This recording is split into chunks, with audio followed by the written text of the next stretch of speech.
Hoje a ideia é falar de séries de Fourier. E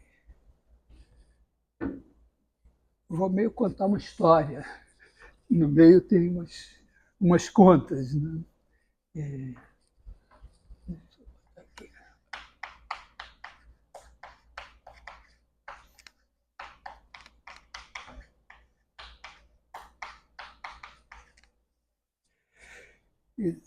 É, desde Newton, né?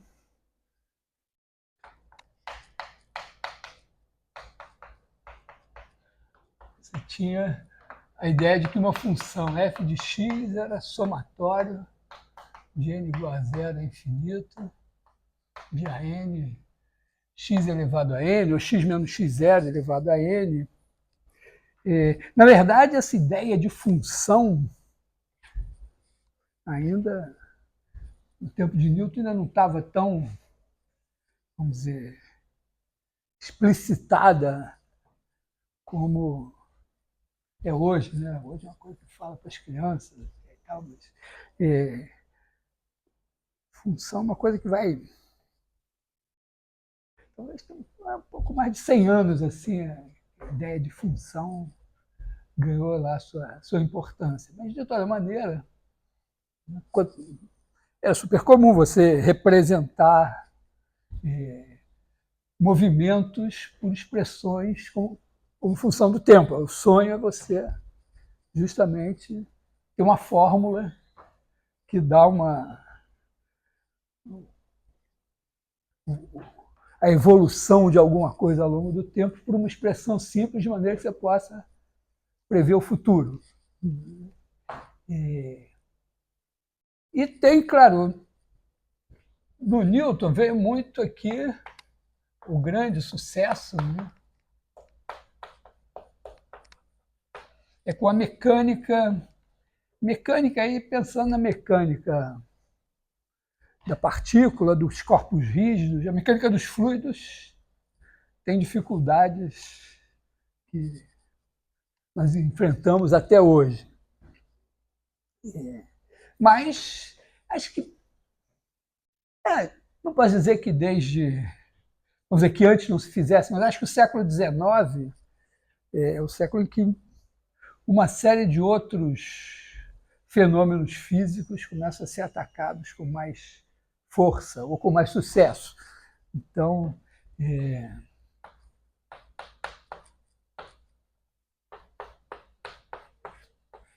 século XIX vai ter propagação de calor,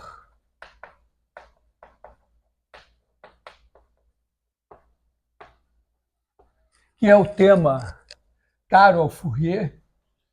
E eu vi assim, sugestões de que o Fourier tinha problemas com o frio. Ele foi com Napoleão para o Egito. Quer dizer, Fourier nasceu, não tenho aqui a data do nascimento do Fourier, mas ele nasceu em 1700 e alguma coisa, a tempo de quase ter sido guilhotinado durante o período mais negro da Revolução Francesa. Ele era envolvido com política também, mas era um brilhante matemático, então ele acabou indo com o Napoleão para o Egito, inclusive era amigo do Champollion, que é o cara que decifrou a Pedra de Roseta, que hoje está lá no Museu Britânico. Né? E na volta, bom, Napoleão caiu e tudo, não sei o quê, então, mas o Fourier, em um certo momento, ele era uma espécie de governador da região de Grenoble, na França, que é ali na região dos Alpes, é frio pra caralho. Tal. O Fourier parece que sofria muito, e ele ficava lá no gabinete fazendo experimentos, umas coisas assim. O fato é que ele escreveu um livro, né? Assim, Fourier, chama Théorie Analytique.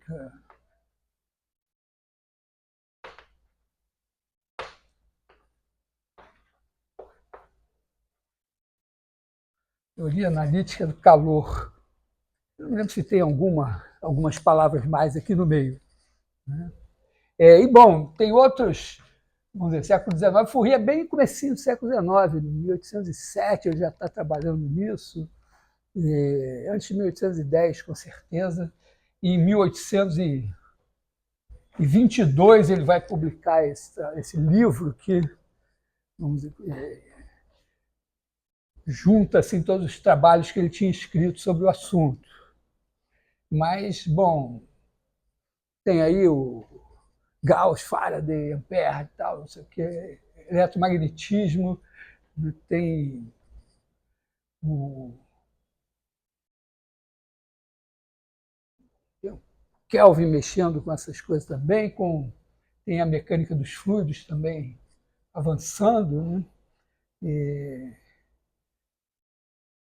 Mas o trabalho do Fourier tem um impacto matemático muito grande, que é o seguinte: ele analisa a questão da propagação do calor. Vou dar uma breve ideia assim. Imagina que você tem o que ele faz é uma coisa um pouco mais complexa, mas, vamos dizer, na verdade ele imagina uma coisa infinita, mas que o calor é o mesmo, a temperatura é a mesma em cada placa aqui. Então é como se fosse uma coisa unidimensional, isolado aqui, assim. De maneira que as trocas de energia aqui se dão só dentro do fio. E a gente pode pensar assim, imagina que isso aqui corresponde a um certo intervalo. Vou marcar aqui 0π, por razões aparentemente estranhas, mas é porque vão aparecer senos e cossenos. Então, para não ficar com os fatores de conversão, 0π é bom. Também, no caso de estudar a propagação do calor numa placa, também você bota coordenadas polares, e aí o 0,2π é bastante natural. Mas imagina assim o caso simples em que a gente vai fazer o gráfico. Então a gente pega esse intervalo aqui, 0π. Vamos, para simplificar, supor que aqui nós vamos botar um cubo de gelo, aqui outro cubo de gelo, de maneira que a temperatura aqui vai ser zero, a temperatura aqui vai ser zero, e a gente vai fazer o gráfico da distribuição de temperatura para cada ponto X aqui. Então vai dar alguma coisa assim. Bom, zero, então pode ter temperatura abaixo de zero, acima de zero, alguma coisa assim. Então isso aqui seria o seguinte, né? Em cada instante, isso aqui seria X, e aqui, vamos dizer, isso é U de X, é a temperatura no ponto X. Na verdade, ela depende do instante T. Quer dizer, no instante T, você vê isso. E aqui é nosso monitor. E nós estamos vendo aqui o filme. Então, o tempo está passando, está havendo trocas de temperatura aqui, o gráfico dessa função está mudando. Então, é uma situação em que, em vez de você ver uma partícula se movendo, você vê toda uma distribuição de temperatura se movendo no tempo. Tá? Quer dizer, esse gráfico aqui é a nossa partícula. A partícula em R3 tem 3 coordenadas. Aqui ela tem infinitas coordenadas para cada ponto X. É legal, é uma coisa... Todo mundo viu o desenho animado, né? Desenho animado. Você desenha lá o coelhinho ou o que for. É uma curva. Não, o desenho ali que está mudando com o tempo. Então, computação gráfica é você ter alguma coisa que, aliás, é mais complexo que uma curva, né? Porque é uma forma no plano que vai mudando com o tempo. E não tem a rigidez de, sei lá, de uma barrinha assim, que né? Se você conhecer 2 pontos, você conhece todos, né? Aquilo pode se mexer mesmo. Então, aqui é uma coisa semelhante. Claro que ninguém vê essa distribuição de temperatura, né? No máximo, assim, se você tiver algum instrumento mais poderoso, você vai conseguir enxergar alguma fotografia da barra em que as diferentes temperaturas vão aparecer em diferentes cores, alguma coisa assim. Mas é isso. E aí esse negócio vai estar mudando com o tempo. E você vai ver o filminho. E o Fourier conseguiu formular, né, a equação que rege esse negócio, que ela depende de uma observação relativamente simples. Você tem aqui um ponto x, tem aqui o x menos ΔX, o x mais ΔX. Aí você olha como são as temperaturas aqui. Aí você olha para cá e diz, bom, para cá está mais frio. Então, se eu olhar desse ponto para esse, vai ter um fluxo de calor para cá. Eu vou passar energia desse ponto para os pontos de cá. Por outro lado, aqui você está mais quente, vai passar para cá. A diferença aqui é que aqui a diferença de temperatura é maior e aqui é menor. Então, é meio que assim, você, do ponto de vista discreto, você poderia dizer, ó, eu vou olhar para, vamos dizer, pensa assim, esse aqui é o ponto I, esse é o ponto I mais 1, esse é o ponto I menos 1. Pensa uma função assim, em cada ponto, né? Então, aqui no ponto I, você tem a temperatura UI, aqui a temperatura UI menos 1, aqui a temperatura UI mais 1.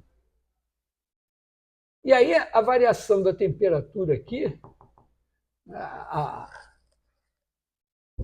vamos dizer, a energia, vamos dizer, a energia interna que você tem aqui, cada ponto, ela é proporcional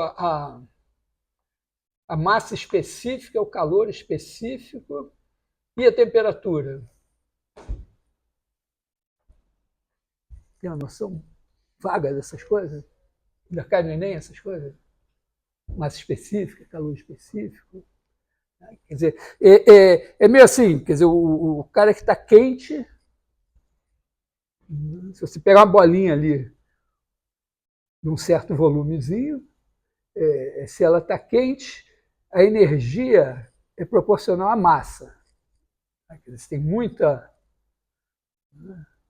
você tem muito feijão quente, aquele negócio vai demorar mais para esfriar totalmente do que um pouquinho feijão quente. De alguma maneira, não sei se é tão simples assim, mas tem mais calor. Calor é o que passa, mas tem mais energia interna ali. Por outro lado, para uma mesma temperatura, tem corpos que têm mais energia e corpos que têm menos energia. Quer dizer, uma coisa, a uma mesma temperatura, você tem,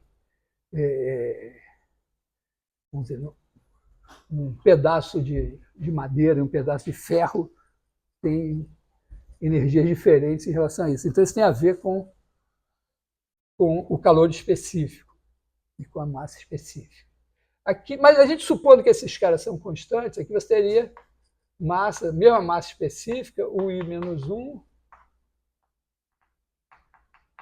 Então, na verdade, a diferença de energia tem a ver só com essa diferença aqui. Então, você vai olhar para cá, né? Quanto é que você vai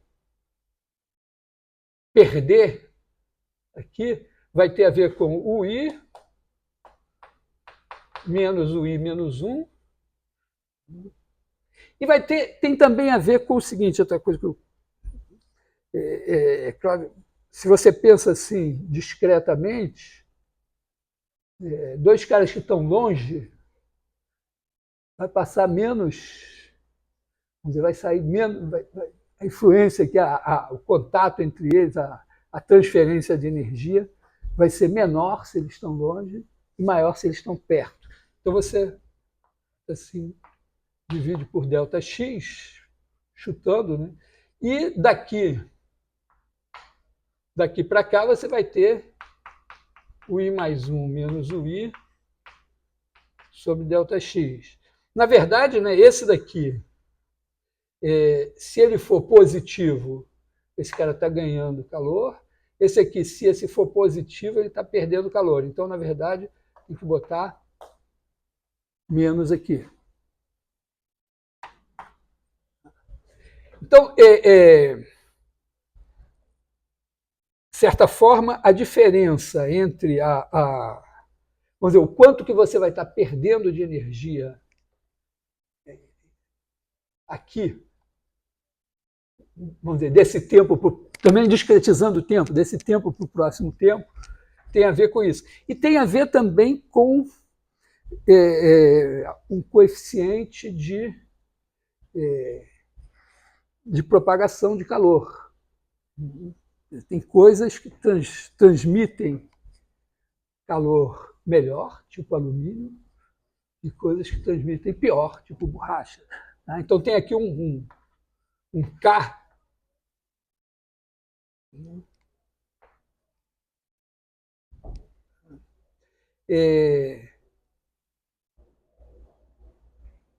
Na verdade, esse K por outro lado. Então, pensando mais ou menos nessa coisa, e aí você observa o seguinte, né? Se você fizer essa conta com cuidado, esse negócio aqui tem a ver com com a segunda derivada. Pensando de outra maneira, se você tem, como aqui, ó, côncavo, então você está perdendo mais do que está ganhando. E se você tem alguma coisa assim, convexa, mesmo que seja assim, uma função convexa significa que, para o mesmo intervalo aqui, essa diferença aqui é maior do que essa aqui.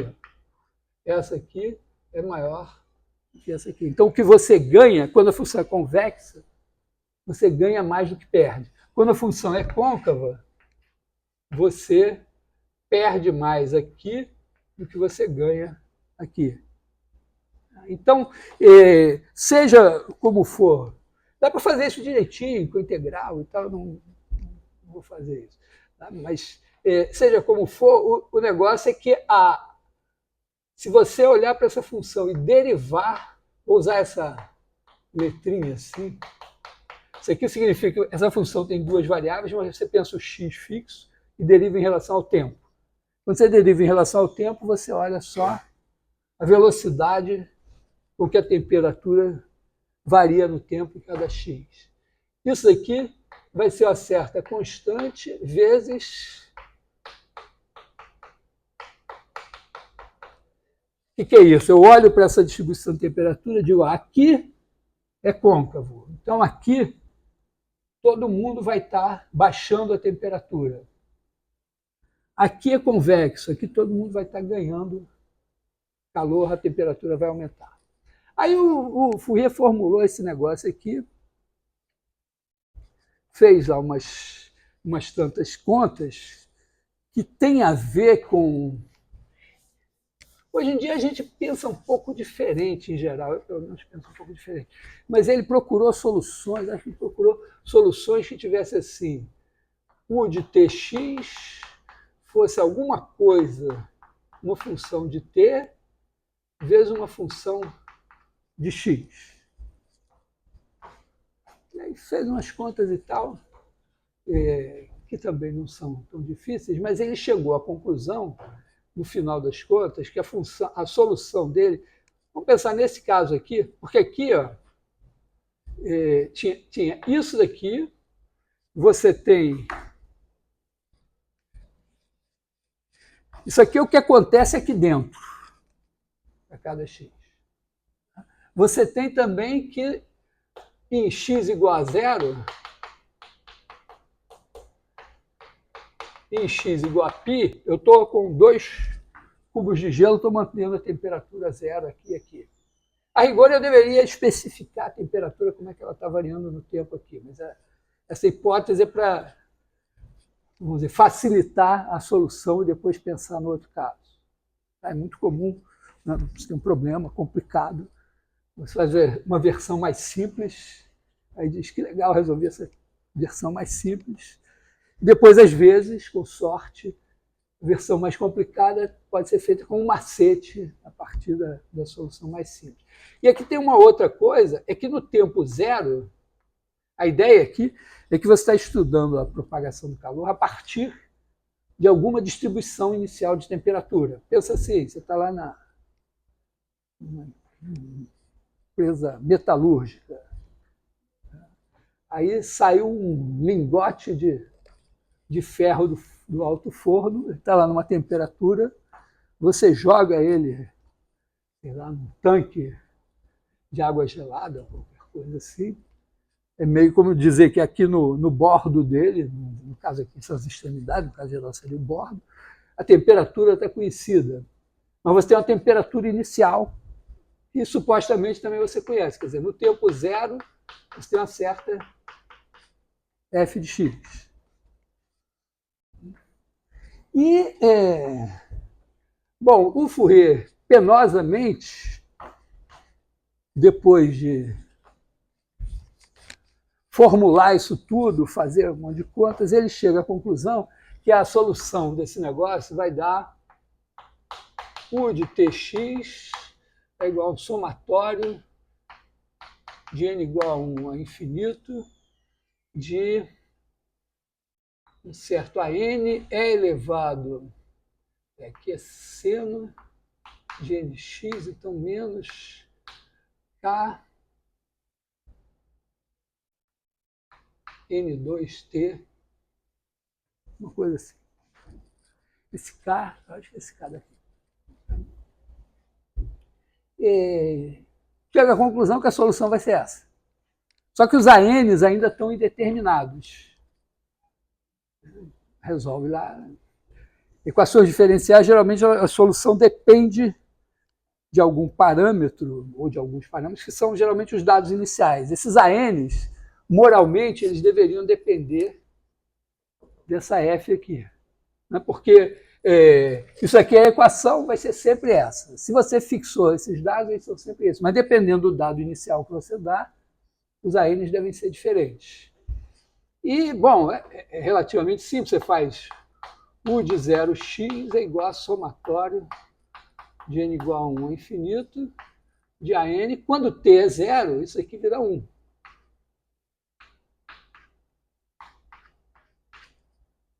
Me lembrar que eu estou na turma de computação.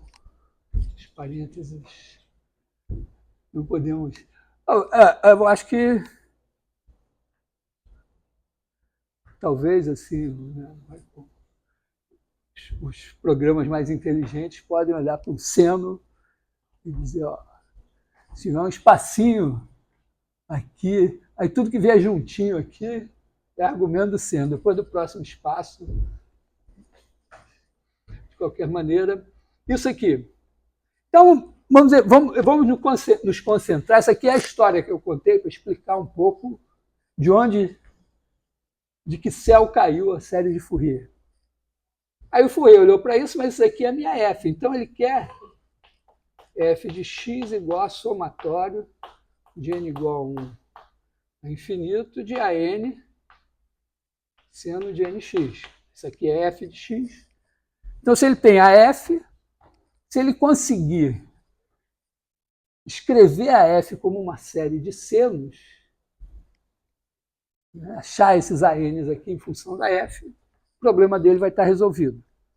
Aliás, eu acho que... Aí ele fez um caso particular, eu acho que o caso dele nem tinha os N pares, mas não importa. O interessante é o seguinte, Fourier era, naquele momento, um súdito de Newton. Então, o que faz Fourier? Ele diz, a minha série, f de x, isso aqui, é um somatório de, botar assim, k igual a zero a infinito, k não é bom não, vou botar m aqui, m igual a zero a infinito, de AM xm. Escreveu a f como uma série de potências. Agora, ele diz, mas eu sei a série do seno. Então, isso daqui vai ser somatório de n igual a 1 até infinito, de AN. Agora, isso daqui é somatório de K igual a zero a infinito, de menos 1 elevado a K. O cara que está aqui, que é nx elevado a 2K mais 1 sobre 2K mais 1 fatorial. Eu, se olhasse para isso, eu diria, pô, caralho, vou fazer esse jeito. Mas o Fourier não se amedrontou, olhou para isso e disse, olha, então, aqui, por exemplo, quando m for igual a zero, ninguém aqui tem termo zero. Na verdade, foi esse aqui. Né? Então, m igual a zero não tem. Mas m igual a 1, eu vou ter A1, x, é o cara que vai sair aqui com x. Tem que ser igual ao que sair aqui com coeficiente x, com potência x. A potência x é com k igual a zero para cada um desses ANs. Então, isso aqui vai me dar, por exemplo, A1,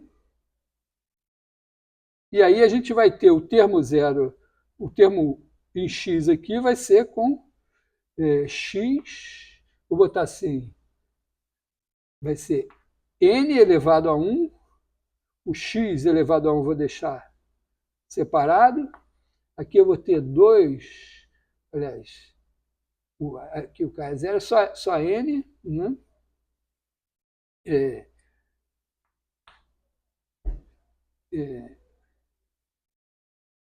Não, aqui de n igual a 1, aqui vai ter aqui vai ter, com n igual a 1, eu vou ter A1, o n igual a 1, então eu vou ter A1x.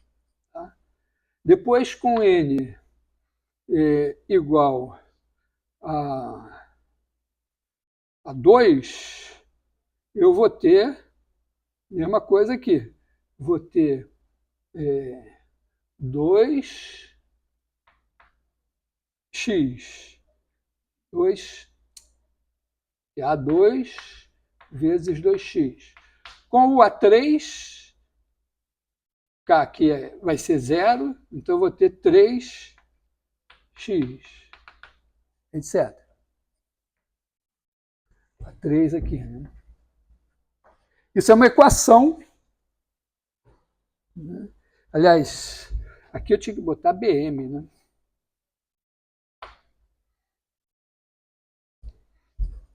Tá? Aqui, esses A's aqui são os coeficientes aqui. Mas a minha F, digamos que me deu uma F aí, é elevado a x. Então, tem uma série de potências dela que tem os BMs aqui. Então, BMx1 aqui. Tá? Aí, agora, eu pego o termo em x ao quadrado. Nenhum desses senos tem termo em x ao quadrado. Então, esquece. Vamos pegar o B3. Aí, B3x3 vai ser o quê? Com n igual a 1, eu tenho A1. K igual a 1 aqui, eu vou ter menos A1. Aí eu vou ter 1 vezes x elevado ao cubo sobre 3 fatorial, mais A2, eu boto K igual a 1 aqui também, então, na verdade vou ter menos, né? Menos A2, x, aqui, não, peraí, aqui é 3x ao cubo sobre 3 fatorial. E assim eu vou. Então aqui eu vou ter uma equação. Como isso aqui é tudo potências de x, eu posso esquecer o x aqui e tirar uma equação envolvendo B1, A1, A2, A3, uma equação infinita. Aqui eu tiro o x3, todo mundo é x3, então, quer dizer, daqui, como se eu dissesse, eu vou ter B1 igual a A1 mais A2 mais A3 mais etc. B3 igual a menos... Ele até já, o Fourier, quando fez a conta, ele até já ajeitou para esse sinal menos, já vi aqui para o B3, né? Ele já escreveu, na verdade, essa série aqui só com os termos ímpares, com sinal alternado, para ter menos complicação para ele, mas vai ser isso, menos A1 sobre 3 fatorial. Tá certo isso mesmo? Tá, né? Menos A2 sobre 3 fatorial, menos A3 sobre 3 fatorial. Ih, peraí, aqui não. A2 sobre vezes...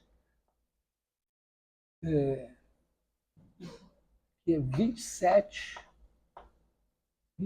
A2, A3...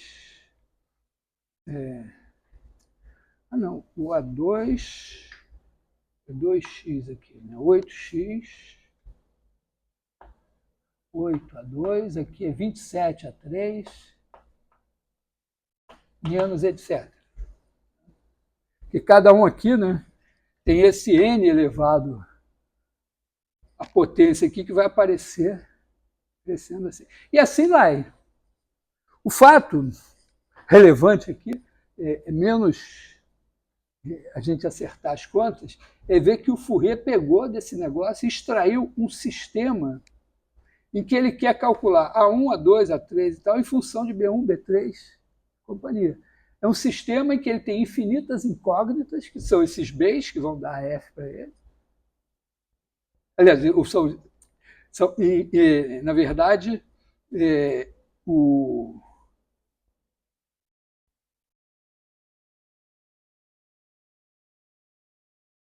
na verdade, as incógnitas são os ANs, né? Ele tem os Bs. Ele tem os Bs, as infinitas incógnitas são os As. Ele está querendo achar. Supostamente, ele tem a função f, tem a série de Taylor da f que dá os Bs. Então, ele tem esses Bs aqui e quer achar os As. Então, é um sistema de infinitas equações e infinitas incógnitas. Eu também olharia para isso e dizer, fudeu. Não, mas ele resolveu o sistema. Resolveu o sistema e chegou lá na solução. No caso particular e tal, penosamente, né? Aliás, isso é interessante observar o seguinte, que ainda nesse contexto aqui, né, 1700 e alguma coisa, o Daniel Bernoulli, que era a chapa do Leonardo, olha, ele chegou a um problema assim, analisando a questão das vibrações de uma corda, tipo uma corda de violino. Então, não era a mesma equação, mas por um método semelhante, ele chegava aqui. Só que aqui ele disse, a solução tem que ser uma soma de senos. Aí o Euler falou, não, mas uma soma de senos vai dar uma função que tem todas as derivadas, porque os senos têm todas as derivadas e uma corda, às vezes, ela pode ter uma pontinha assim, isso não vai dar certo e tal. E talvez o Daniel não tenha tentado fazer as contas, não sei.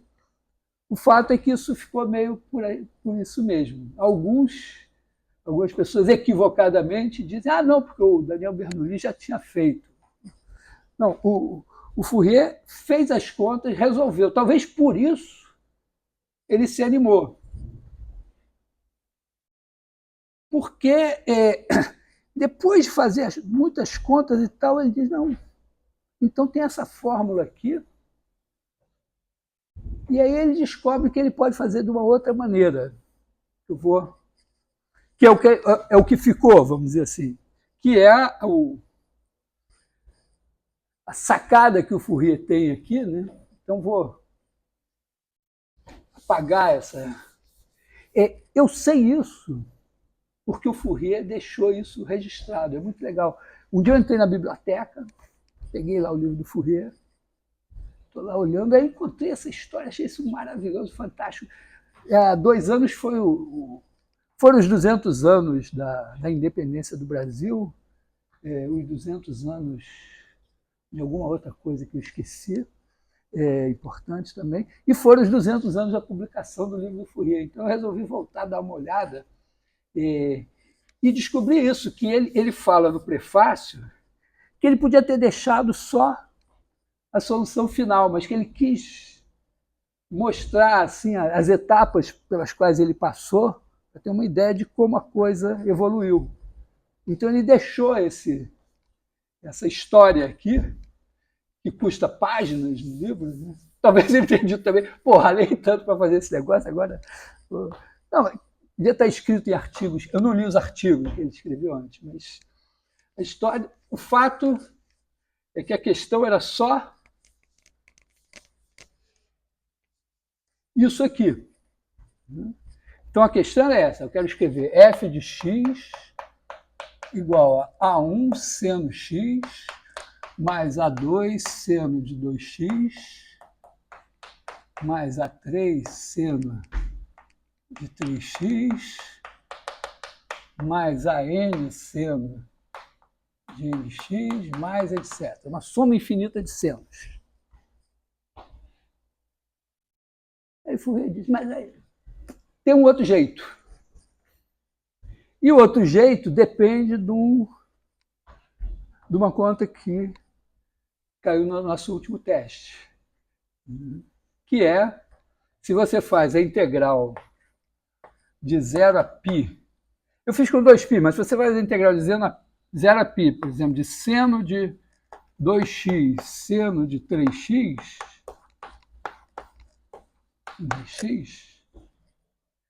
isso dá zero. Se você faz a integral de 0 a π de seno quadrado de 2x ou de 3x, ou do que você quiser, isso daqui dá π sobre 2. Na conta, uma maneira de fazer isso é integrar por partes 2 vezes. Aí aqui também. Então, o Fourier provavelmente sabia isso, né? Tinha feito essa conta, ou parou para pensar e tal. E aí ele disse, então, na verdade, isso aqui é só um exemplo, né? Na verdade, o que a gente tem é o seguinte, se você fizer a integral de 0 a π de seno de nx, vamos dizer, nx vezes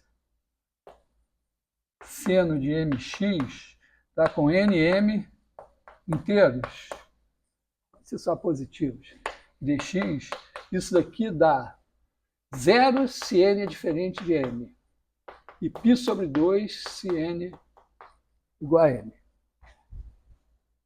Então, isso aqui é um exercício relevante de cálculo de integração por partes, porque resulta nisso aqui. Aí o Fourier disse, então, olha só, vou fazer o seguinte, eu quero esse daqui. Vou fazer o seguinte, eu multiplico dos dois lados por seno de 3x. Então, vou fazer f de x, seno de 3x, igual a A1 seno x, seno de 3x, mais A2 seno de 2x, seno de 3x, mais A3 seno quadrado de 3x, mais A4 seno de 4x, seno de 3x, mais etc. Multipliquei. Agora integro de 0 a π.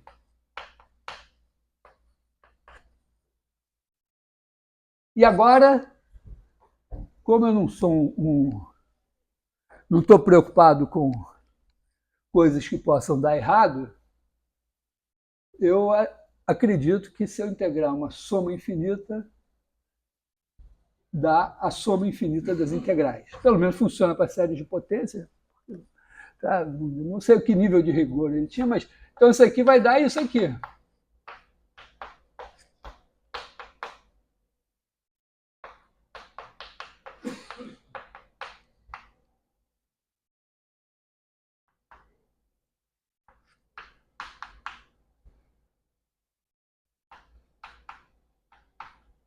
Tá? Porque, na verdade, aqui eu até já deixei esse fora, porque, na verdade, os A's podem sair. Então, eu posso, na verdade, botar esse 0 a π aqui, botar esse 0 a π aqui, botar esse 0 a π aqui, assim. E agora, olho para cá e disse, opa, esse aqui, esse morreu. Morreu também. Esse daqui não morreu, mas saiu revigorado. Esse aqui é π sobre 2. Esse aqui morreu também. Então,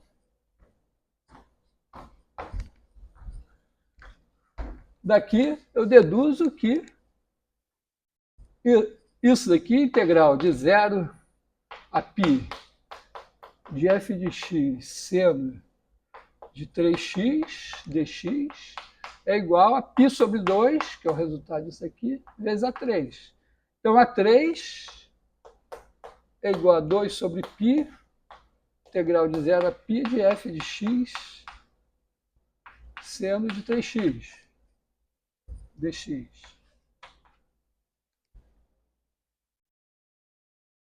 Na verdade, né, se eu fizesse com seno de nx, ia ser a mesma coisa. Então, eu posso dizer assim, ó, a n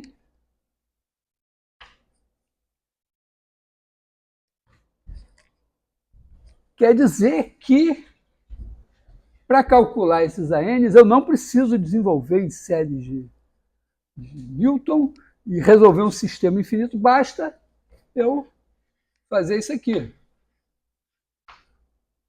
Claro, você vai dizer, porra, eu não sei calcular integral direito. Não, mas diante da situação, né, a ideia também é a seguinte, tem uma coisa importante aqui nessa história, é que o que eu quero é U de Tx, que é igual a somatório de n igual a 1 a infinito, de a n é elevado a alguma coisa aqui, né? Vou botar aqui um lambda t, seno, lambda n t, seno de nx. Isso daqui, ó, é E elevado a menos k n2t.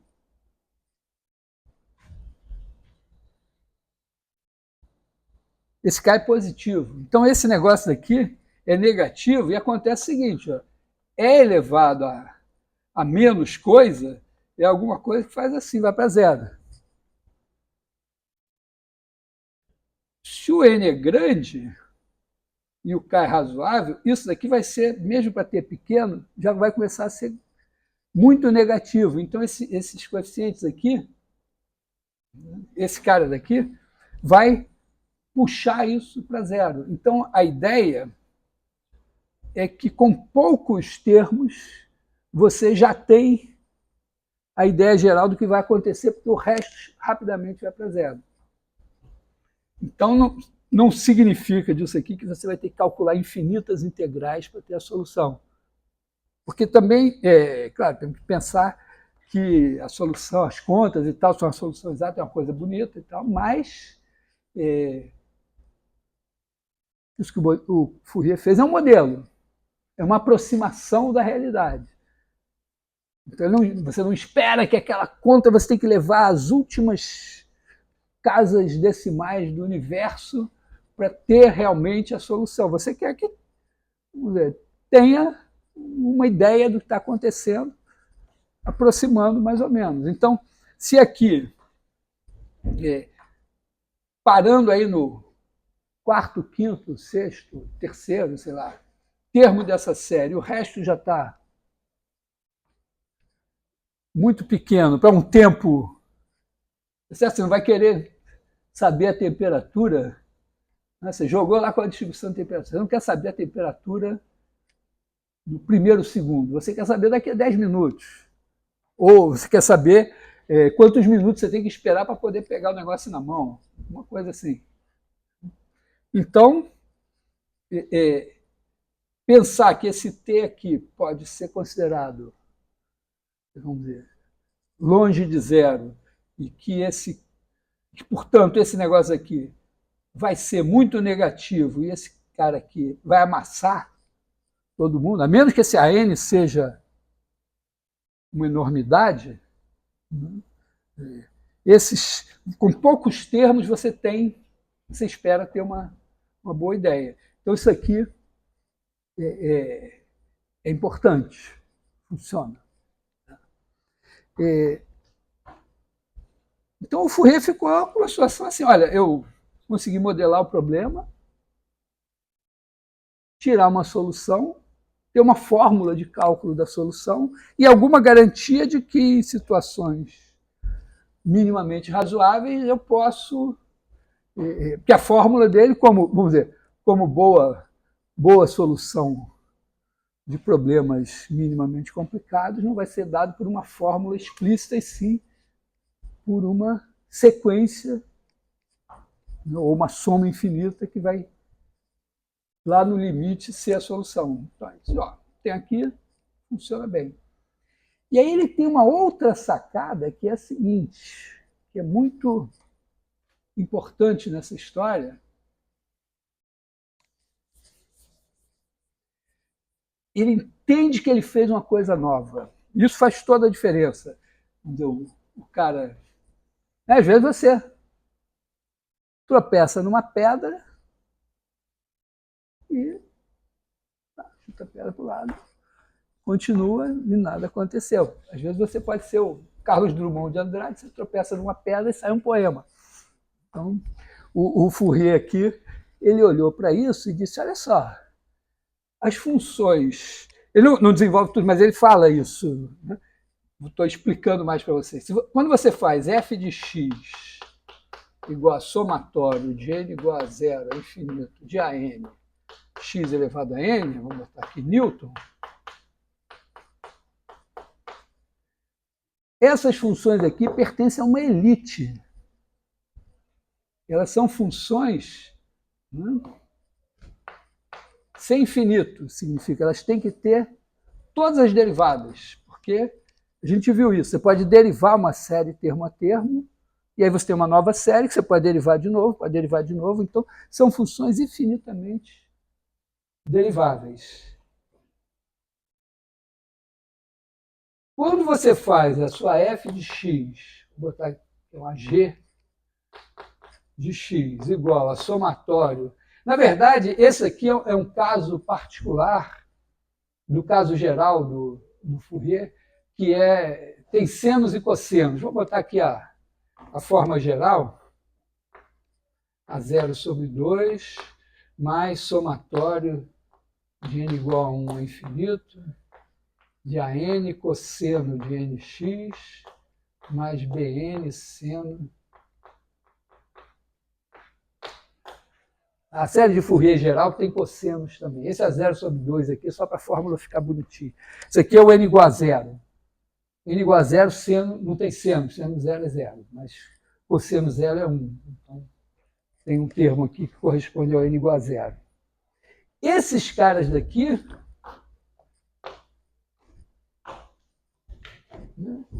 vamos dizer, da fórmula do Newton, aqui, né? Vou chamar isso aqui de Cn. Da fórmula do Newton, você tem, quer dizer, você sabe aqui que o seu Cn é igual a enésima derivada de f em 0 sobre n fatorial. Então, a existência dessa série aqui implica na diferenciabilidade da função. Aqui a gente está vendo só em 0. Na verdade, ela vai ser diferenciável em todos os pontos. Aqui não, você só precisa que essa integral exista. Se você jogar aqui, pegar aqui uma f assim, que faz isso, por exemplo, você antes de jogar lá na água gelada, você pega uma barra com uma temperatura, outro com outra temperatura, junta as duas ali, elas se soldam, vai ter uma distribuição de temperatura inicial, que vai ser uma nessa e outra nessa, com uma descontinuidade aqui. Ou alguma coisa muito pesada assim. E aí o Fourier disse, olha só, o que eu agora, aqui podem entrar funções que não são parte da nobreza, funções contínuas só, descontínuas, o que você quiser. É meio, talvez tenha até, ele não usa esses termos democráticos, mas talvez tenha a ver com o fato de que ele estava vivendo nos tempos das lutas, que a Revolução Francesa é um processo que dura um século. Né? A gente ouve lá a tomada da Bastilha, não, a tomada da Bastilha, depois veio Napoleão, depois restauraram a monarquia, teve vários quebra-paus e tal, até que lá para o final do século XIX a República vai realmente ser implantada até, não sei o que vai acontecer agora, porque vem aí o que era, não sei como se chama agora, chamava Front National, eram grupos de extrema-direita da França também, que não são tão democráticos assim, pode ser que restaure a monarquia, alguma coisa, mas, por enquanto, o Fourier estava nesses tempos. Então, eu estou fazendo a analogia do tempo aqui, é como se fosse uma certa elite das funções que podem participar disso aqui, e aqui você tem muito mais funções que você pode tratar pela série de Fourier. Então, Fourier destaca isso, né? Não é pouca coisa ele ter enxergado isso. Porque daqui para frente, né, na verdade, o simples fato dele dar essa fórmula como integral definida e dizer, olha, eu posso botar aqui uma função que não seja contínua, em particular, pode ser que eu não saiba calcular uma primitiva disso. Porque acho que naquele tempo eu infiro que as pessoas calculavam integral calculando a primitiva. Tá? Porque não tinha computador, né? Nem máquina de calcular, nem nada. Então, você calcular a primitiva, você tinha a solução. Se você não calculasse a primitiva, esquece. Era meio assim. Então, o Fourier, na verdade, ele recorda a definição de integral com somas que não eram de Riemann, porque o Riemann não tinha nem nascido ainda. Mas ele recorda essa ideia da integral, e a partir daí as pessoas vão parar para pensar o que é integral mesmo. Então, o fato de que a integral de Riemann é do século XIX, que a integral de Lebesgue é da virada do século XIX para o século XX, tem muito a ver com o fato de que o Fourier recoloca, ele traz a integral para o centro das atenções. Aqui, né, os coeficientes são calculados derivando, e essas funções têm infinitas derivadas. Aqui, os coeficientes são calculados por integrais. Isso aqui é o BN dessa história. Aqui, né? O AN aqui vai ser 2. Aliás, aqui é 1 sobre 2π. Essa integral aqui é de 0 a 2π. Que aqui você considera o intervalo de 0 a 2π ou de menos π a π.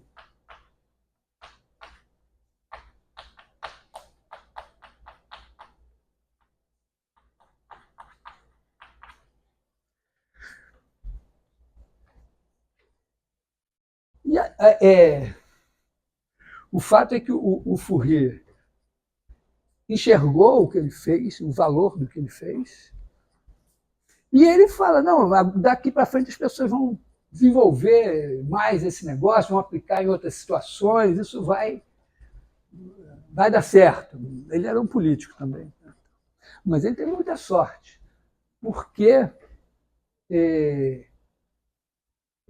ele faz isso aí por volta de 1810 e tal, ele publica o livro dele em 1822. Nessa altura ele era já o secretário perpétuo da Academia de Ciências.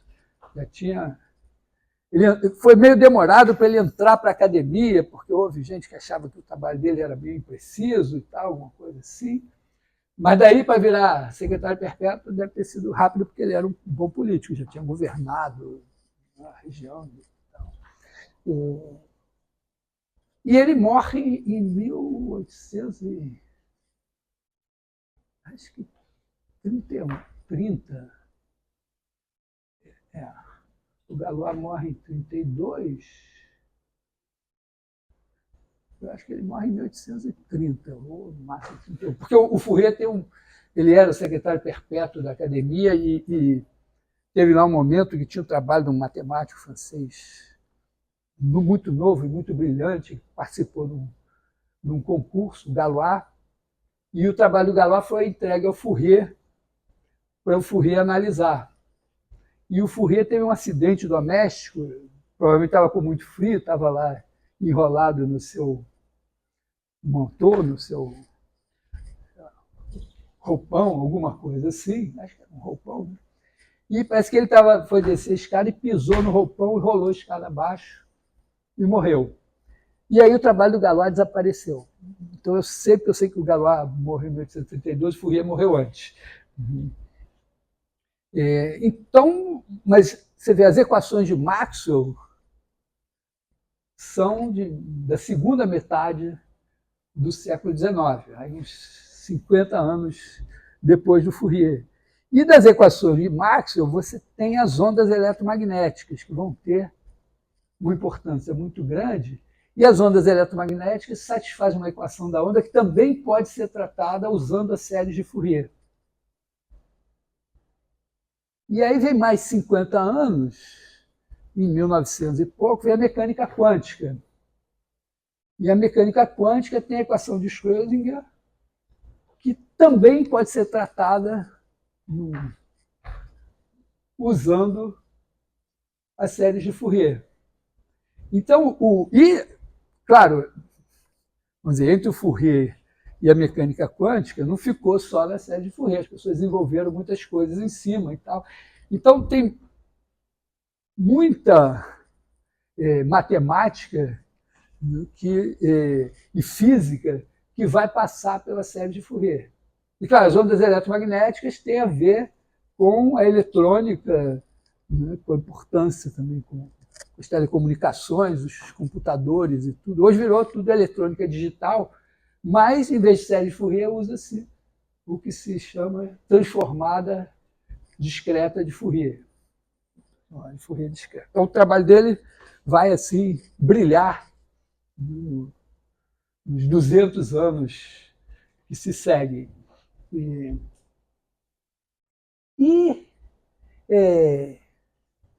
Bom, aí vira exercícios, tá certo? Exercício. Pega a função tal, calcule a série de Fourier e tal. Tem um detalhe aqui.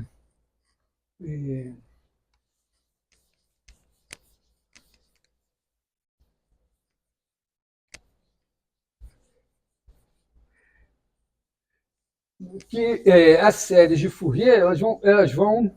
Claro, como são séries de senos e cossenos são funções periódicas.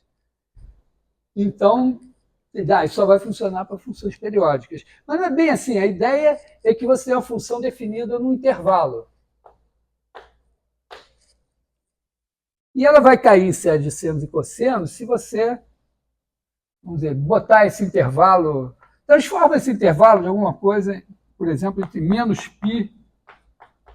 Tá? Não é difícil você fazer, né, transformar o intervalo AB em menos π. Você joga o A em menos π, o B em π, e faz uma coisa assim. Né? Então você faz se aqui for x, se aqui for y, você faz y igual a π, mais... Aí você tem que ser... Aliás, menos π, né, aqui embaixo. Aí você tem que zerar em A e ir para 2π em B. Né? Então você faz x menos A, zerou, mais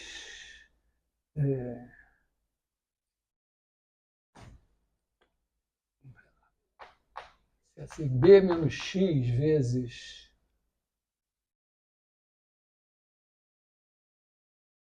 botei menos π, zerei, B menos x vezes 2π.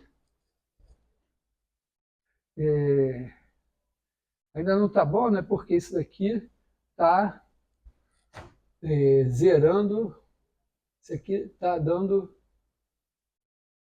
B menos A em A, né? Vamos botar sobre B menos A, isso daqui. Então, em A dá 1. Acho que a gente pode botar aqui. Se eu boto aqui x menos B, eu acho. Vamos deixar assim, B menos x mesmo, menos...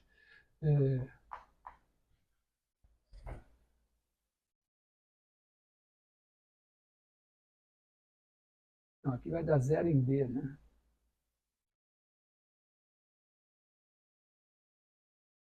X menos A, vamos deixar só o x menos A aqui, então.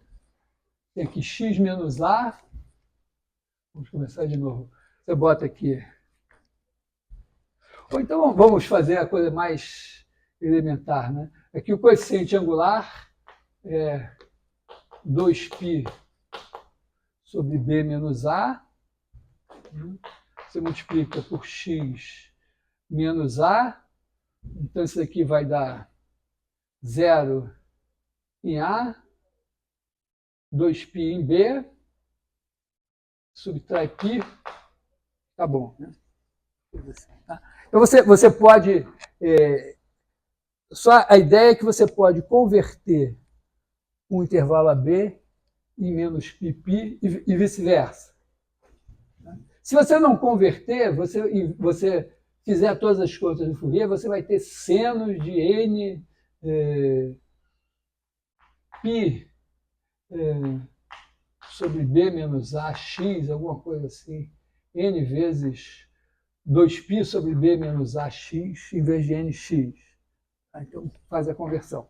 O fato é que você pode... você está interessado, em princípio, numa coisa que é num intervalo limitado, que para efeitos de contas você converte em menos π ou em 0,2π. Quando você trabalha com esse intervalo, você está mais próximo do seu modelo. Quando você converte para cá, você cai em coisas que você tem mais facilidade de manipular, porque você tem propriedades de senos, cossenos e tal. Ou simplesmente pensa assim, você faz um algoritmo e faz as contas, nesse caso, e no caso geral você converte para cá e depois desconverte. Então, no final das contas, a questão vai ser sempre escrever Vou tomar esse intervalo aqui como modelo aqui. Hoje vai aparecer por que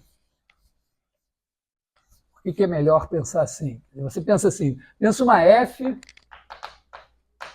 de menos π em R. Então, vai ter um gráfico assim. E você vai escrever f de x igual a 0 sobre 2. Isso aqui é o termo do cosseno. Vou separar assim, mais somatório de n igual a 1 a infinito de AN cosseno de nx mais somatório de n igual a 1 a infinito de Bn seno de nx. Isso que eu fiz aqui, de certa forma, contraria um pouco as advertências que eu fiz no último teste. E no último teste eu botei umas coisas que você soma sem pensar para ver que podem acontecer coisas esquisitas. Então aqui, vamos dizer, eu tinha uma soma que era assim, eu separei em duas. Mas é legal separar em duas porque esse intervalo tem uma simetria e cosseno é uma função par. Quer dizer, cosseno, né? Cosseno de n vezes menos x é igual a cosseno de nx. Você bota o ângulo para baixo. Olhando aqui toscamente assim, né? Você tem esse ângulo aqui, ou o mesmo ângulo para cá, os dois têm o mesmo cosseno. Enquanto que o seno muda de sinal. Né? O seno de n menos x é igual a menos seno de nx. Então, é como se você dissesse, ó, essa parte daqui é uma função par. Uma função par tem uma cara assim, ó. Tem uma simetria aqui. E uma função ímpar sempre passa pelo zero e tem uma simetria assim. E aí você sempre pode pegar uma função f e escrever assim, f de x mais f de menos x sobre 2 mais f de x menos f de menos x sobre 2. A parte do menos x cancela. E essa daqui, se você trocar x por menos x, não muda. E essa daqui, quando você troca x por menos x, ela muda de sinal. Então essa daqui é par, essa aqui é ímpar.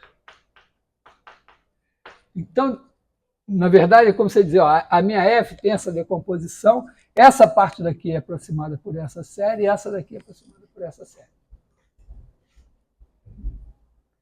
Então, isso é legal porque quando você tem uma função que tem alguma simetria, você já liga essa ideia e ela aparece aqui. Também tem o fato, né, que integral de menos π a π de f de x dx é igual a zero se f é ímpar. Né? Se tiver essa simetria aqui, essa área de K cancela com essa área de K, dá zero. Se tiver essa simetria aqui, dá duas vezes integral de 0 a π de f de x dx se f é par.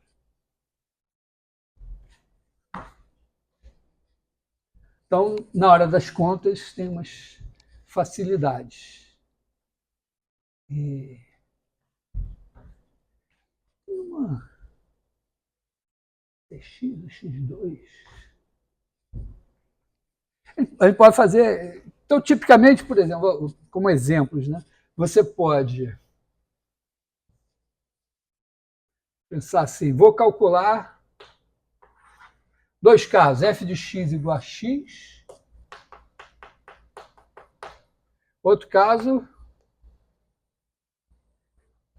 f de x igual a x2. Uma vai ter só séries de senos, certo? Essa daqui que é ímpar, quando você multiplica, né? Mais do que isso, né? Se você fizer integral de f de x cosseno de nx dx, de menos π a π, porque dá para ver que quando você multiplica duas funções pares, se aqui é igual, aqui é igual, quando você multiplica duas assim, vai manter a simetria. Quando você multiplicar, por exemplo, x2 por x, vai virar x3, que é ímpar. Você multiplica uma função par por uma função ímpar, dá ímpar. Multiplica par por par, dá par. Até o nome parece adequado, né? Você multiplica par por par, dá par, par por ímpar dá par, e ímpar por ímpar dá ímpar.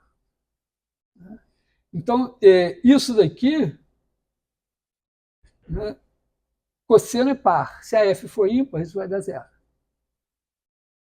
Seno é ímpar. Se você fizer integral de f de x, seno de nx dx de menos π a π, seno é ímpar. Se a f for par, vai dar zero. Se a f for ímpar, aí esse cara vai ter. Mas se a f for ímpar, anula. Então, se a f for ímpar, anula essa e você calcula só essa. Se a f for par, anula essa e você calcula só essa. E a simetria também diz, né, que se você for calcular essa integral, se você for calcular essa integral aqui, basta calcular a metade, porque de cá é igual. Então, a gente explora isso nas contas. Vamos dizer assim, é um exercício, mas é um exercício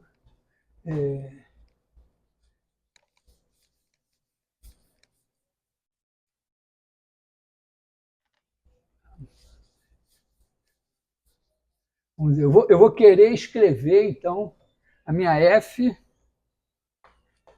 de x igual a 0 sobre 2.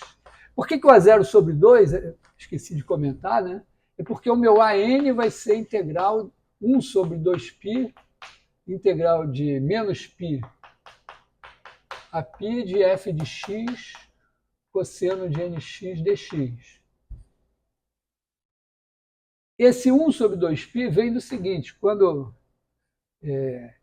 vou escrever aqui, 0 sobre 2 mais somatório de n igual a 1 ao infinito de AN cosseno de nx mais BN seno de nx.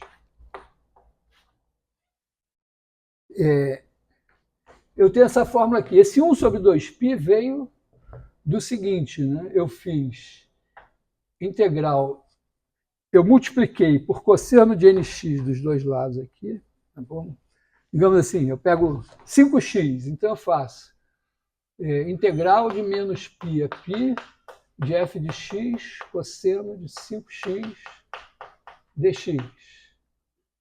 Aí do lado de cá, todas as integrais vão se anular, exceto a do 5x aqui.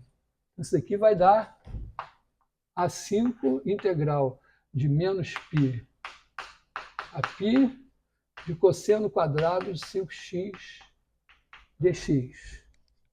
Aqui, para ter assim, uma ideia rápida de por que isso aqui essa integral aqui vai dar π, aliás, aqui não é 1 sobre 2π, é 1 sobre π. Não sei se eu botei, não sei se eu escrevi certa fórmula lá. Tá? Essa integral aqui vai dar π. Por quê? Porque cosseno quadrado de 5x mais seno quadrado de 5x dá 1. E quando você olha para o gráfico de menos π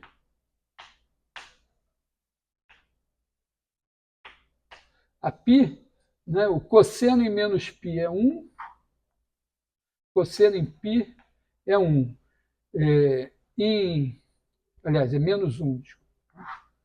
Menos 1, menos 1. Em 0 é 1. Aqui em menos π sobre 2, e π sobre 2 é zero. Aí o cosseno faz isso. E claro que cada um desses meios morros é igual.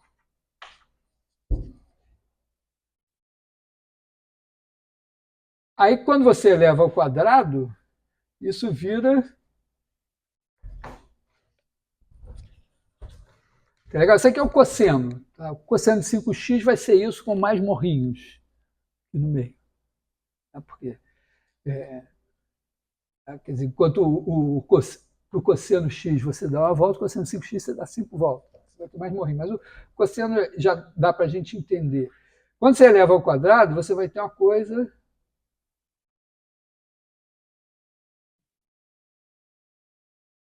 assim, em que cada pedacinho aqui é o quadrado do de cá. Então, essa área daqui é igual a essa, que é igual a essa, que é igual a essa. E quando você faz o seno,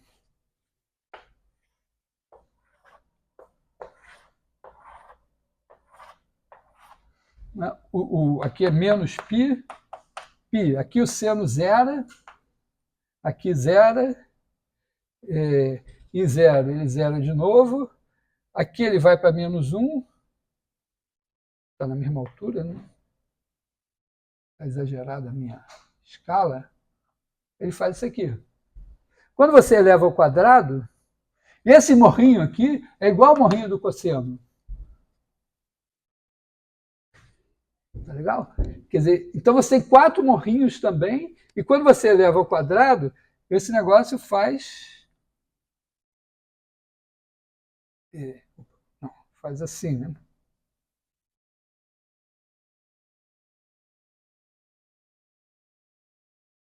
E você tem 4 morrinhos que são iguais aos 4 morrinhos do cosseno. Então, não só isso é verdade, como é verdade que a integral de menos π a π de cosseno quadrado de 5x dx é igual à integral de menos π a π de seno quadrado de 5x dx. Só que a soma das duas, por causa disso, é 2π. Então, cada uma é π. Então, isso daqui vai dar π a 5. E por isso que esse negócio vem para cá. O único momento em que isso falha é quando no lugar desse 5 tem zero. Se você faz a integral de menos π a π de f de x só, dx, você pega essa fórmula aqui e integra dos dois lados. Você vai ter isso do lado de cá. Do lado de cá, todas essas funções, se você não pegar o vermelho, elas têm uma simetria aqui que faz com que essa área negativa ser positiva, ser negativa, zero. A integral do cosseno de nx, ou do seno de nx, de menos π a π, dá zero sempre. Aí ficaria só esse cara aqui. Só que aí você teria, se não tivesse esse sobre 2, você teria essa integral aqui, teria que ser a integral de menos π a π de a0 dx, mas aqui é 2π, então 2π a 0. E aí a fórmula do A0 seria diferente, dividiria por 2π. Você teria o A0 é igual a 1 sobre 2π, integral de menos π a π, de f de x cosseno de 0x dx. Aí, para essa fórmula não ficar diferente, você bota assim, e aqui você bota a 0 sobre 2. Muita razão. Enfim, essa é a nossa fórmula, aí a gente pega e faz uns exercícios. É porque um dos nossos exercícios tem um negócio que vai, de certa forma, nos dizer que somatório de n igual a 1 ao infinito de 1 sobre n2 igual a π ao quadrado sobre 6. Uma das maneiras de provar sai daqui. Mas Vamos dizer, se você vai fazer aqui, nesse caso, a conta, né? Quando você faz, por exemplo, f de x igual a x, então não tem cossenos. Se você quiser nesse intervalo. Se você quiser que tenha cossenos, você pega o módulo de x, aí o módulo de x é par. Então você faz f de x igual a x, e aí você vai ter f de x igual a somatório de n igual a 1 infinito de Bn seno de nx.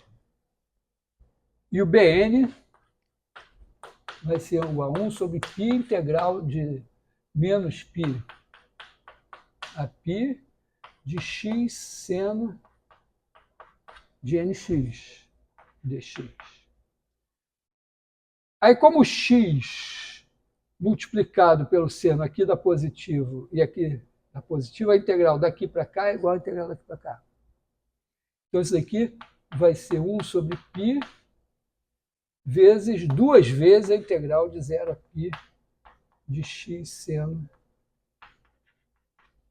de nx dx. Então, boto 2 sobre π aqui. Aí você faz as contas. E as contas são integração por partes. Repara que como você tem essa fórmula assim, se você tiver sorte na sua integral, você vai calcular uma fórmula que vai valer para todos os n's. Por exemplo, nesse caso aqui, ó. Se você fizer f de x igual a x, você vai ter que fazer... deixa o 2 sobre π aqui parado, esquece, e faz a integral de 0 a π de x seno de nx dx. Isso integra por partes. Você chama essa aqui de u, essa aqui de v'. Por quê? Porque se você derivar essa, vira 1, e se você integrar essa, vira cosseno. Essa aqui melhora, essa aqui não piora. O critério de integração por partes é esse. Quando você vai calcular. Na verdade, a integração por partes é um resultado importante, teoricamente, no caso em que você não vai calcular. Bom, de qualquer maneira, então isso aqui vai ser igual a... Então, U' igual a 1, V igual a cosseno de nx sobre n com sinal menos na frente. Se você derivar cosseno de nx, vai dar menos seno de nx vezes n. Corto n, corto menos, dá esse aqui. Então, isso aqui vai dar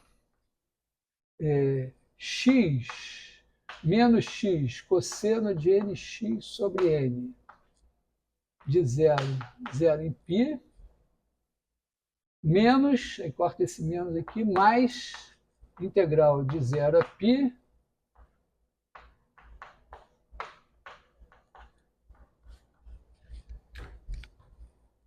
o que isso vai dar?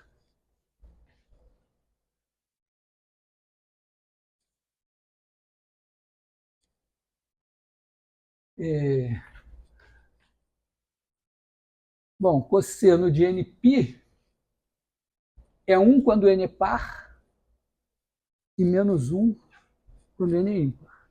Certo? Então, é menos 1 elevado a n. Então, isso aqui vai dar... em 0, 0. Quando x for 0, dá 0. Então, aqui vai dar π, quando x é π, né, vezes menos 1 elevado a n mais 1. Né? Menos 1 elevado a n do cosseno de nπ, mais 1 aqui. E mais... a primitiva do cosseno é um seno,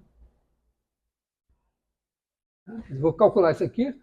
Isso aqui veio quando eu derivei o seno de nx. Alguma coisa. E aí vai ter um seno nx vezes alguma coisa calculado em π em zero, os dois vão ser zero, porque seno de nπ é zero. Então, isso aqui vai dar zero. Assim, tem um sobre n aqui muito importante. Né?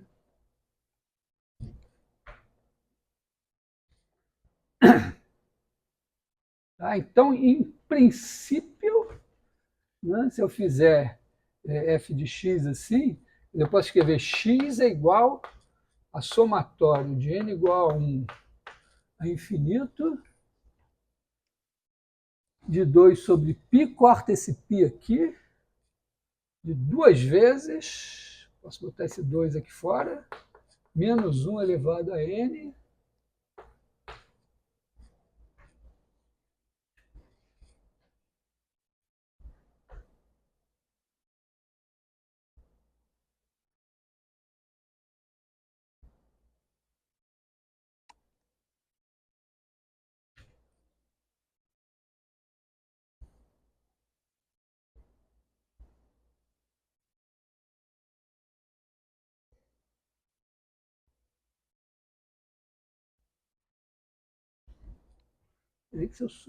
bom, a menos 1 elevado a n, seno de nx. É legal, tem duas coisas legais, quais são? 37. Então, coisa muito importante é o seguinte, é super legal você calcular umas séries assim e ver no computador. Porque, repara, quem diria isso daqui vai dar x, né? Se você pegar, calculou, então agora você pode, né, fazer um fora aí, que é um certo tanto, e a cada passo você soma um novo termo e mostra lá na tela.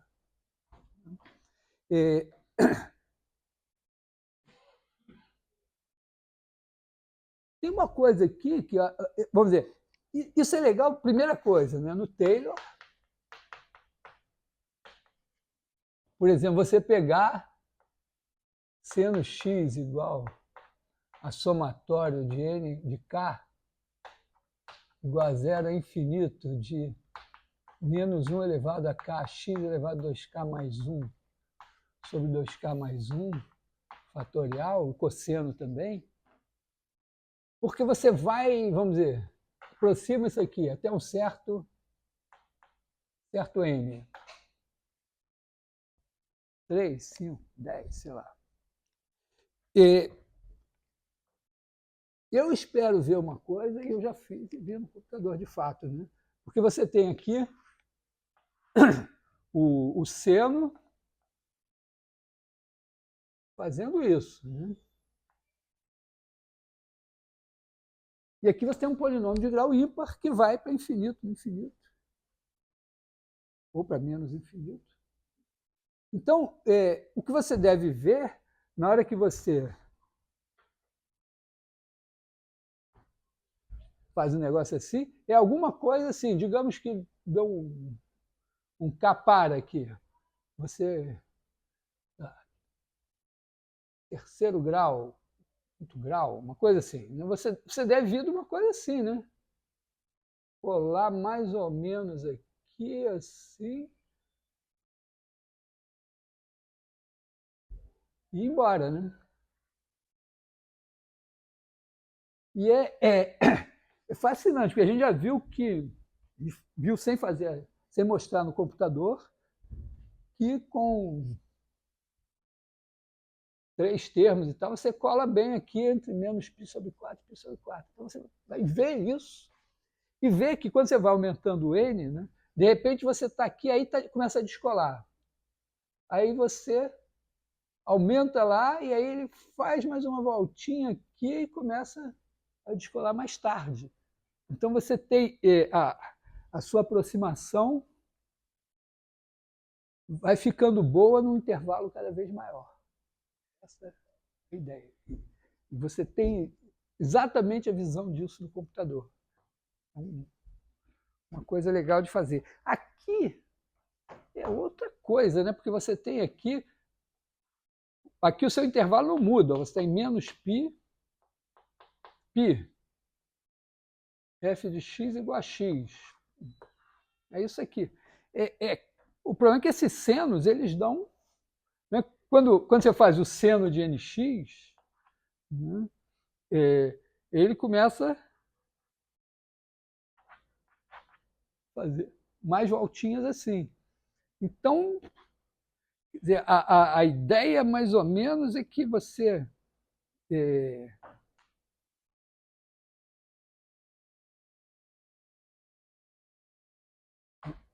vamos dizer, ter um primeiro seno. Não sei nem se eu acho que esse sinal aqui deve estar errado, né? Era -1 elevado a n mais 1 aqui. Por que eu olhei para cá e disse que devia estar errado? Porque eu devo começar com seno x, que faz alguma coisa assim, né? Então, o seno x aqui começa assim. Se eu começasse com menos seno de x, já ia começar muito errado.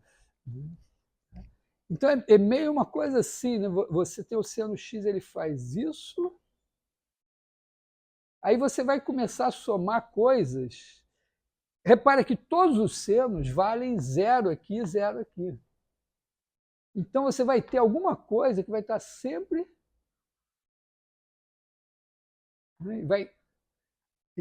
Chega uma hora que ele tem que correr aqui para baixo. Então, é uma aproximação que, na verdade, em menos π não vai convergir pontualmente. Não tem como. Né? Não tem como você representar essa função por essa e dar certo em todos os pontos, porque em menos π dá 0, em π dá 0 e aqui não dá 0. Tem a ver com o fato, né, de que a função seno é uma função periódica. Ela tem que ter, de qualquer maneira, ela tem que ter o mesmo valor aqui e aqui. E você bota uma função que tem valores diferentes aqui.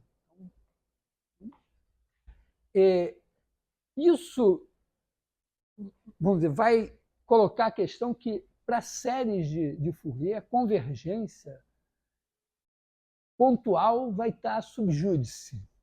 É meio assim, quando você tem uma quebra razoável, vamos dizer, você tem uma função que tem uma quebra assim. Digamos aqui menos π mesmo. Eu calculei a série dela. A série é calculada por integrais envolvendo a minha f.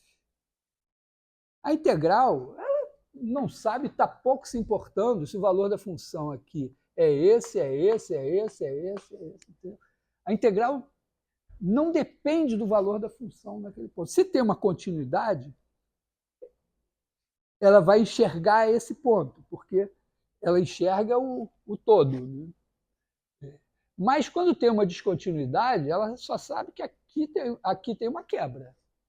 A integral vai ver que tem uma quebra aqui. Mas não qual era o valor da função no ponto. Então, mesmo em condições normais, assim, que essa função tenha derivadas à esquerda aqui, ou pelo limite, né, da derivada, porque, na verdade, alguma descontinuidade ela tem. A série de Fourier não tem como saber qual é o valor da função nesse ponto. E, em condições normais, ela converge para o ponto médio.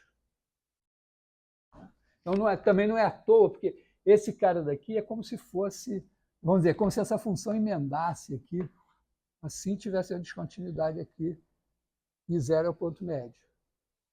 Então, isso são, vamos dizer, as pessoas começaram a fazer contas com o série de Fourier, e aí descobrindo essas questões. O legal, eu acho, é botar no computador e ver algumas coisas. E aí isso deu panos para manga.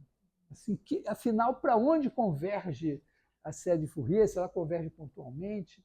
ainda mais considerando que você pode colocar funções muito descontínuas aqui, o que vai acontecer. Isso deu assim, saber sob que condições a convergência, vamos dizer, a série converge para o valor da função do ponto, é uma questão que atravessou 150 anos a partir de Fourier.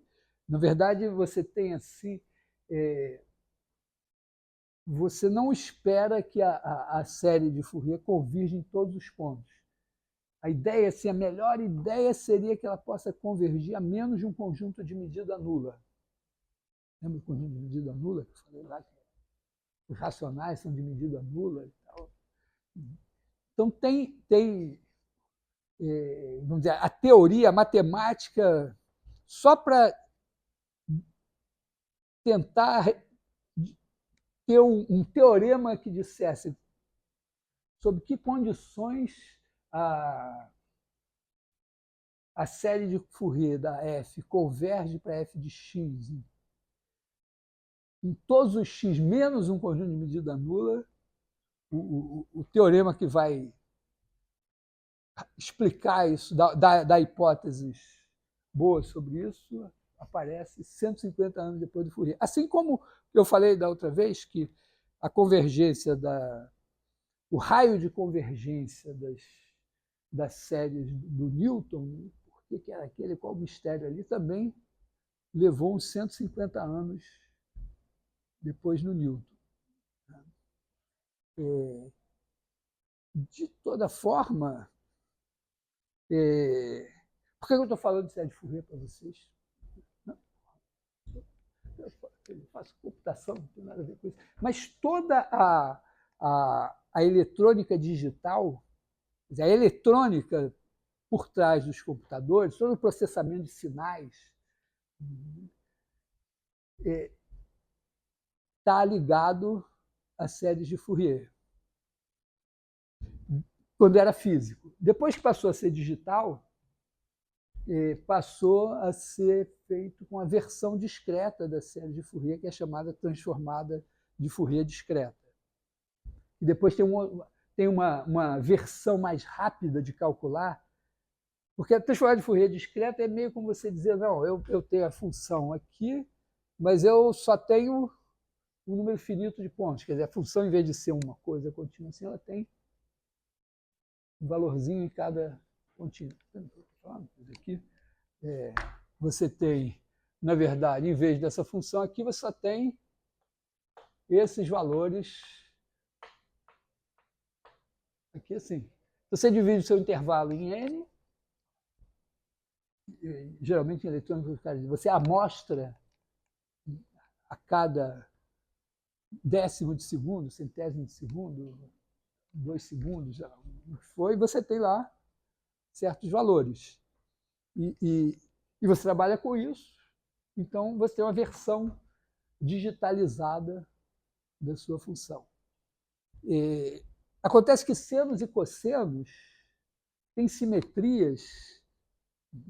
Quando você pega o seno, você sabe, e o cosseno, você sabe que você tem que partir em 0, né? Menos π, 0, π. E π sobre 2 e menos π sobre 2. Se você pegar o seno de 2x, aí já começa a ser interessante partir também em menos π sobre 4, menos 3π sobre 4, π sobre 4, 3π sobre 4. Ali também vai ter simetrias.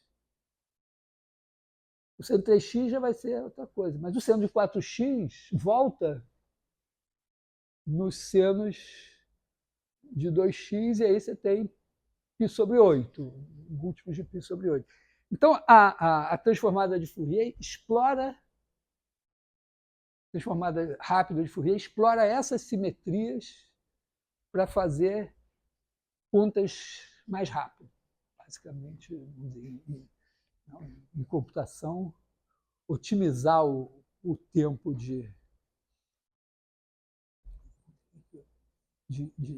rodar o programa, né? É uma questão crucial. Então, tudo que aparece, não digo mais, boa parte das coisas que tem a ver com eletrônica de sinal, digital, processamento de sinais, tem herança, tem raízes nas séries de Fourier. Vamos dizer, porque se em algum momento você tiver que lidar com isso, você pode estar lá com o seu colega que fez engenharia eletrônica, ele sabe um monte de coisas e você não sabe nem de onde aquilo veio. Estou te dando uma dica de onde você tem que procurar se isso acontecer. A maioria dos engenheiros, a maioria dos caras de computação, daqui a 10 anos não sabe nem o que é sebo. Então, sério, verdade. O cara vai para o mundo real, começa a fazer outras coisas. E aquilo, vamos dizer, cai em desuso e desaparece. Tem uma. Eu perguntei se vocês sabiam alguma coisa de vetores, é o seguinte. Esse trabalho do Fourier faz umas coisas. Vou colocar 3 nomes aqui no quadro.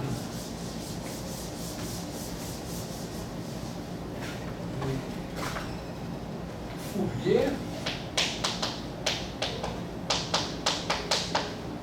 Grassmann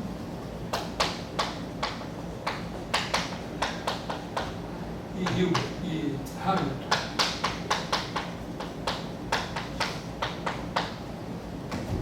Só falta um italiano aqui, os grandes dominadores do mundo. Vamos dizer, na verdade, o Hamilton era irlandês, mas é Sir, sagrado de maneira. O Fourier era francês, o Grassmann alemão, o Hamilton irlandês. Eles desenvolvem coisas diferentes. O Fourier faz as séries. Então, ele está trabalhando com funções de AB em R. O Grassmann está trabalhando com RN, com as N-núcleos, coisas do tipo X1, Xn. E o Hamilton inventou os vetores flechinha. Inventou não, mas rapidamente assim, o Grassmann desenvolveu um monte de coisas algébricas para lidar com N-núcleos muito grosseiramente. O território dele era esse daqui. E o Hamilton, ele viu que os números complexos eram pontos no plano, e ele queria números que fossem pontos no espaço, tridimensionais. E aí, não deu certo, mas ele inventou os quatérnios, que eram números tetradimensionais. E como subprodutos dele, os quatérnios eram coisas da forma assim, W, mas que eu vou chamar de T, mais, ele usava assim, W mais XI mais YJ mais ZK. Vou trocar o W por T.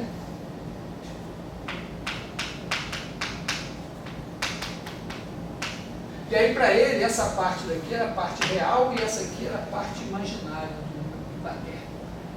Mas ele mesmo viu que se ele multiplicasse 2 caras daqui, porque aqui tinha as regras que ele estabeleceu, que era I ao quadrado igual a J ao quadrado igual a K ao quadrado igual a menos 1. E aí IJ, ele escreveu da maneira mais elegante. IJ igual a K, JK igual a I, e KI igual a J. E aí os quatérnios não são comutativos. Se você multiplicar, por exemplo, J vezes I, você vai aqui e multiplica dos dois lados. Ó. J vezes I é J vezes J vezes K. Como vai ser associativo, pelas regras dele, J vezes J é menos 1, então isso aqui é menos K. Então, quando você troca a ordem, troca o sinal. Aliás, é uma coisa importante, interessante, talvez a primeira vez que tem uma álgebra simples com coisas que não são comutativas, multiplicação não comutativa. Mas o o interessante é que ele pegou, assim, imagina que você tem x1 mais y1 mais z1k e você multiplica por x2i mais y2j mais z2k.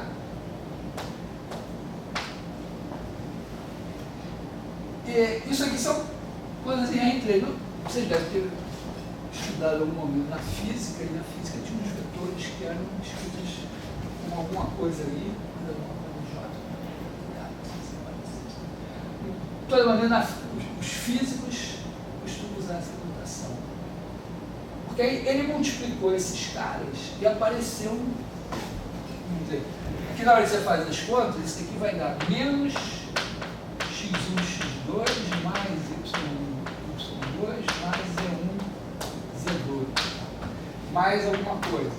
O que é isso aqui? Ó? Multipliquei esse por esse, como i ao quadrado é menos 1, isso aqui vai ser menos, esse por esse, j ao quadrado é menos 1, pode ser esse, vai ser menos, esse aqui vai ser esse. E agora você tem os produtos i por j, i por k, tal, mais alguma outra coisa aqui. Esse aqui é um número. E o resto vai dar um vetor. Quer dizer, vai dar uma coisa. Entendeu? Você pensa assim, essa parte do quaternio é número real e essa parte é a parte vetorial. E quando você multiplica duas coisas, só tem parte vetorial, tem um produto que é real, que sem esse sinal menos é chamado produto escalar, e uma parte vetorial que é o produto vetorial, que vai dar, só para ver, quem que dá aí? É J vezes K. Então o J vezes K aqui é y z2 e K vezes J vai dar menos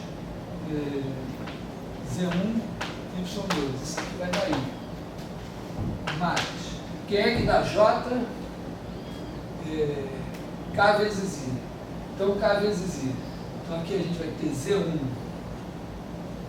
x2 menos x1 z2 j. E mais, quem é que dá K? I vezes J. Então x1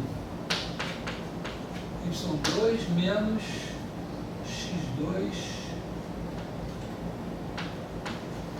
y1 K. Então quando você multiplica dois caras assim, dá um número aqui, sem esse sinal menos ele é o produto escalar e o resto é o produto vetorial.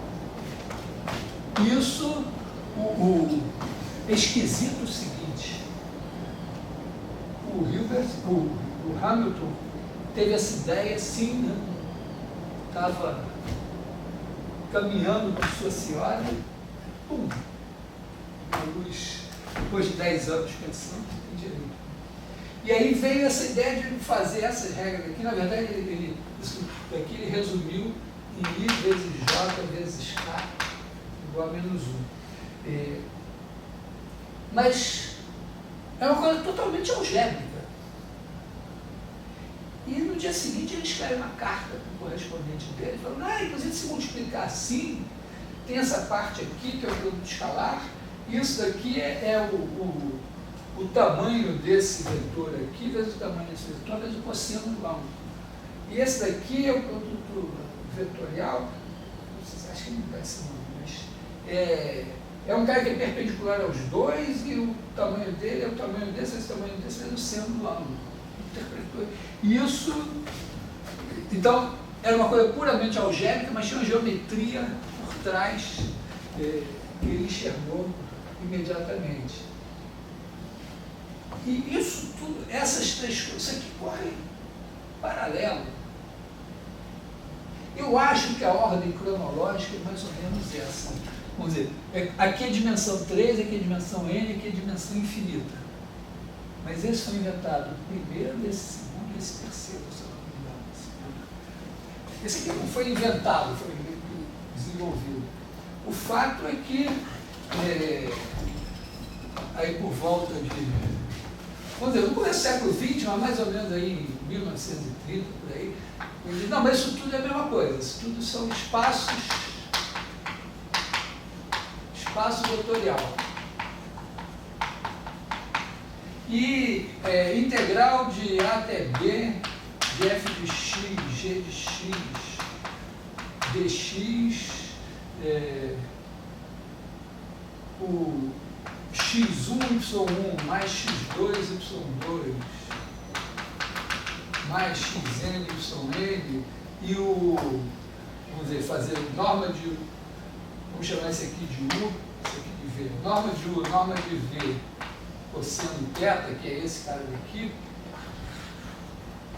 tudo isso é a mesma coisa, é produto escalar.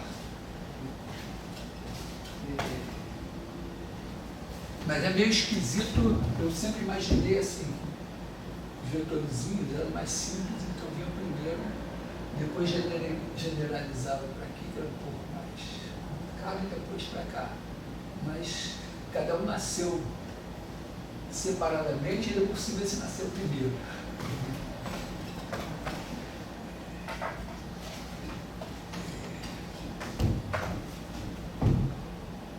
Eu não vou explicar os detalhes aqui. De qualquer maneira, acho legal botar no computador esse negócio aqui. Minimamente, pega essa fórmula, joga no computador e, na verdade, calcula de n igual a 1 até 2, 3, 4, 5 e vê se realmente está aproximando esse negócio aqui, porque é meio difícil de acreditar. É mais difícil de acreditar é que você pega uma função qualquer, tem um teorema, vamos dizer assim, você pega uma função qualquer, se ela,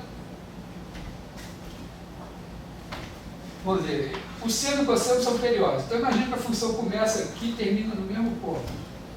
Aí você faz uma função qualquer aqui assim, ela pode até quebrar, imagina que ela é contínua, mas tem derivada à direita e derivada à esquerda em cada ponto. Esse é um número finito. Ela tem um número finito de quebras, e aí tem derivada à direita e derivada à esquerda. Mas é uma qualquer. Se você calcular a série de Fourier dela e fizer aqui de 1 até n, fizer ele entender para o infinito, você vai entender uma função mesmo. Bom, também o fato de uma função ser soma de potências de x também já está evidente.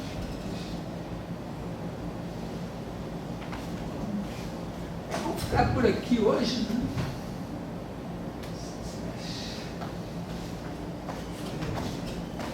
Vou fazer um teste aqui, para vocês fazerem umas contas com isso. Aqui tem uma coisa que é óbvio. Tem uma coisa que é meio óbvia aqui, se você pensa isso como um vetor com coordenadas x, y, z, aqui, quando você marca esse ponto, assim, o teorema de Pitágoras diz que a norma de u ao quadrado, que é o de u ao quadrado, vai ser x ao quadrado mais y ao quadrado mais z ao quadrado. Faz um plano, óbvio, que faz no espaço. Aí aqui tem um análogo, assim, tipo a norma de f ao quadrado, tem um coeficiente aqui, mas a norma de f ao quadrado é integral de a até b de f de x ao quadrado dx. Depois você estiver somando os quadrados coordenados. E aí, esses caras aqui, ó, integral de menos π aqui de seno quadrado de nx de x é igual a π. E esses caras aqui funcionam, aqui tem o I, o J e o K, são três vetores assim. Os senos, esses senos de nx, é como se tivesse um espaço de dimensão infinita em que cada seno é perpendicular ao outro. seno de 2x é perpendicular ao seno de 3x. E os dois são perpendiculares ao seno de 5x. De maneira que, se você somar os... Quando você faz aqui a norma disso ao quadrado, é a soma de quadrados das coordenadas. E daqui que sai o negócio que eu falei do π ao quadrado sobre 6. Não sei se isso vai entrar na lista. Bom, então é isso assim. Isso tudo é uma história que enfatiza que calcular essas integrais por partes é importante. Para que serve? Tá certo? Tem umas integrais que você calcula, tem que calcular a integral para calcular a área. Mas tem porque esses N's aqui estão ligados a frequências fundamentais. O pessoal em eletrônica gosta muito de passar para o domínio das frequências, e que tem a ver com, na hora que você faz essa decomposição aqui, ver quais são os coeficientes aqui que são relevantes em certas... vamos dizer, você pensa em termos de som, esses N menores correspondem a baixas frequências, os N maiores a altas frequências. Por exemplo, outra coisa de cortar as baixas frequências, cortar as altas frequências, mexer com as frequências tem a ver com, em vez de pegar o seu sinal que está aqui, pegar aqui e mexer aqui. Claro que normalmente deveria ter um curso que você, bom, que você vê esses problemas aparecerem e você diz, pô, então agora eu vou estudar matemática. Mas infelizmente eu fui mandado para o primeiro período para dizer alguma coisa de cálculo para vocês antes da hora. Estou só avisando que essas coisas aparecem mais na frente. Então é isso.